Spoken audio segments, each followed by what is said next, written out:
आज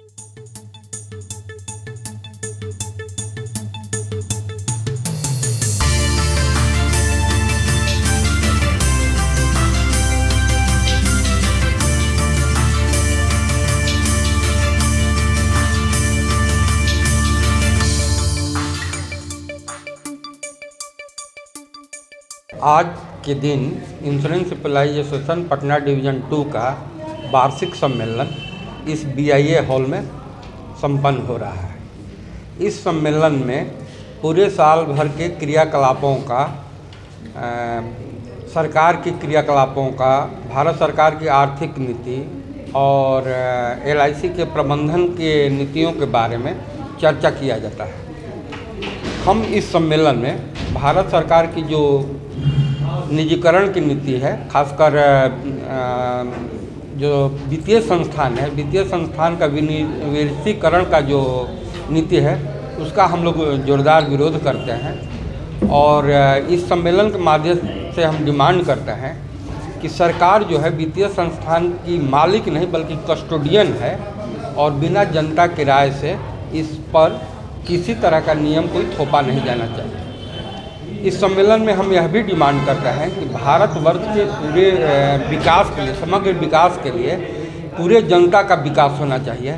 आज की स्थिति में हम देख रहे हैं कि कुछ चंद लोगों का ही विकास हो रहा है और आम जनता जो है उसका विकास नहीं हो रहा है। तो इस सम्मेलन में हम इस नीतियों का भी विरोध करते हैं और यह डिमांड करते हैं कि भारत सरकार ऐसी नीति लाए जिसमें पूरे जनता की विकास हो, न कि कुछ गिने चुने लोगों का।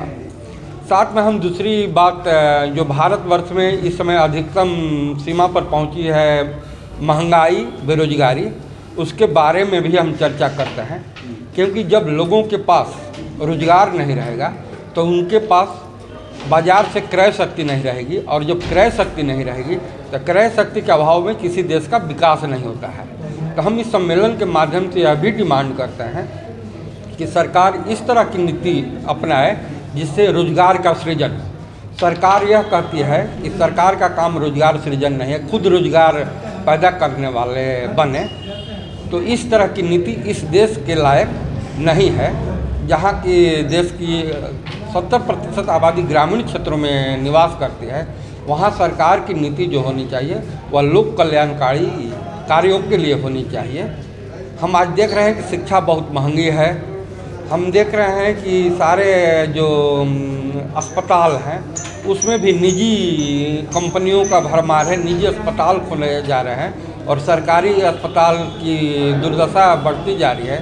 तो हम देख रहे हैं कि जो महंगाई, चिकित्सा की महंगाई है, वह भी आम लोगों के पहुंच से दूर होती जा रही है। और भारत सरकार की डाटा है कि हर वर्ष 3% लोग मध्यम वर्ग से बीमारी की वजह से गरीबी की रेखा के नीचे चले जाते हैं। तो हम यह भी डिमांड करते हैं कि सरकार लोक कल्याणकारी नीति को अपनाए और शिक्षा और स्वास्थ्य पूरी तरह से सरकार के अधीन होना चाहिए। सर, शिक्षा और स्वास्थ्य की बात आपने बोले तो क्या लगता है किसे दोषी मानते हैं शिक्षा और स्वास्थ्य को लेकर, जो बिहार में लगभग बहुत कमजोर स्थिति है शिक्षा और स्वास्थ्य को लेकर? देखिए, सरकार चाहे बिहार की हो चाहे उत्तर प्रदेश की हो, सारी नीतियां जो है आजकल भारत सरकार के दिशा निर्देश पर ही चल रहा है। और संघवाद जो है वह संघवाद ख़त्म करके एकलवाद पर चल रही है। सारी केंद्र की नीतियां यहाँ पर थोपी जा रही है। तो आप देख रहे हैं कि हर जगह जो सरकारी क्षेत्र है उसको बंद किया जा रहा है। आज बिहार की बात कर रहे हैं तो बिहार के कॉलेज में टीचर नहीं है, बिहार में नए कॉलेज नहीं खुल रहे हैं और प्राइवेट कॉलेज खुल रहे हैं। बिहार का अगर हाई स्कूल से नीचे का देखिए तो पहले के जितने भी सरकारी स्कूल थे आज के डेट में बंद हैं और सारे प्राइवेट स्कूल खुल चुके हैं।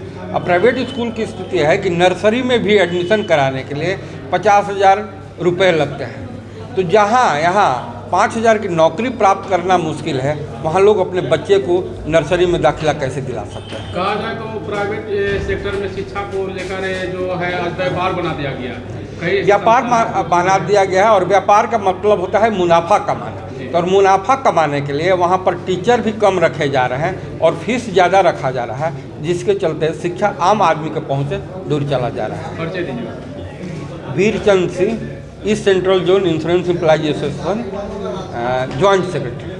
निश्चित रूप से सरकार को हमारी मांगें सुननी पड़ेंगी। हम मजदूर वर्ग के लोग जो है संघर्ष के बदौलत ये जानते हैं कि कैसे हमारी मांगों को मनवाया जाना है। तो अब हमारे यहाँ अगर देखें तो जैसा कि सर ने बताया कि हमारे वरिष्ठ साथी हैं, इन्होंने जैसे सारी बातें रखी, हमने समग्र, हम सिर्फ अपनी बात नहीं करते हैं, हम राष्ट्रीय, अंतर्राष्ट्रीय और पूरे विश्व के पैमाने पर जितने भी मजदूर, किसान, वंचित लोग हैं, कमज़ोर वर्ग के लोग हैं, उन सब के कल्याण की बात सोचते हैं। और इसी क्रम में हम अपने हक की लड़ाई लड़ना भी जानते हैं। हमारे यहाँ अभी वेतन समझौता लंबित है, उसके लिए भी हम संघर्ष कर रहे हैं। हमारे जो साथी एनपीएस में हैं, उनका प्रबंधन का अंशदान अभी 14% हमारे यहाँ नहीं हो पाया है, उसके लिए भी हम संघर्षरत हैं। और भी हमारी जो लंबित मांगे हैं जो मजदूर और किसान के हित में हैं, तो उस हम लोग ओल्ड पेंशन स्कीम की बहाली की चर्चा करते हैं और हम पूरी तरह से विश्वस्त हैं कि हमारी एकता जो है और हमारा एकता के साथ हमारा किया गया संघर्ष अंततः हमारी जीत को हमारे सामने लेके आएगा और हम अपनी मांगों को हासिल करने में सफल होंगे। बिहार में शिक्षा और स्वास्थ्य व्यवस्था को आप किस नज़र से देखते हैं? बिहार में शिक्षा और स्वास्थ्य के हमारे वरिष्ठ साथी ने जैसा बताया, स्थिति आप सभी जानते हैं कि लचर व्यवस्था है और इसके लिए भी ये ज़रूरी है कि शिक्षा और व्यवस्था सबके लिए फ्री होनी चाहिए, और अगर फ्री नहीं हो तो कम से कम सुलभ होनी चाहिए। और ये तभी संभव है जब शिक्षा और स्वास्थ्य सार्वजनिक क्षेत्र में हो। निजी क्षेत्र में शिक्षा और स्वास्थ्य को डालने के बाद आप इसको सुलभ नहीं मान सकते हैं, ये महंगी होती चली जाएगी और आम लोगों से दूर होती चली जाएगी और इससे अंततः राष्ट्र का नुकसान होने वाला है। परिचय दीजिए। प्रेमनाथ उपाध्याय, संयुक्त सचिव, insurance employees association, Patna division 2।